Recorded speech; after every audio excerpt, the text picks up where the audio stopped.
মাতৃ হোৱাৰ আঁৰৰ এই সকলোবোৰ কথা জনালে অভিনেত্ৰী বৰষাৰাণী বিষয়াই।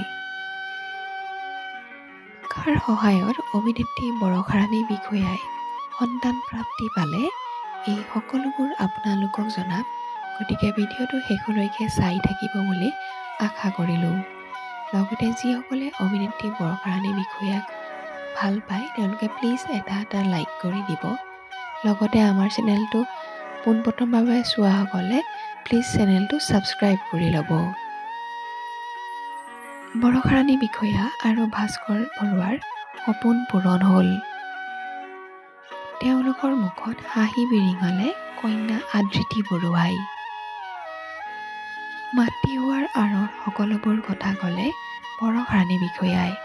কি ক'লে তেওঁ এবাৰ শুনোচোন আহক। আমাৰ সপোন পূৰণ বাস্তৱ হ'ল আৰু আজি আমি ঘৰলৈ যাবলৈ ওলাইছোঁ বেবী। মাতৃ পিতৃ হ'লেও আমি এগৰাকী কন্যা সন্তানৰ আৰু আমি এইখিনিতে আমাৰ আন্তৰিক বুলি ক'লেও ভুল হ'ব আচলতে।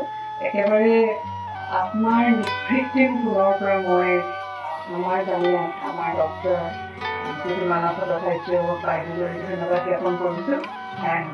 Thank you for treating me like your sister, also rather than a patient. Thank you for her. And thank you, Vishnu Polyclinic, for all the the love, affection, and everything.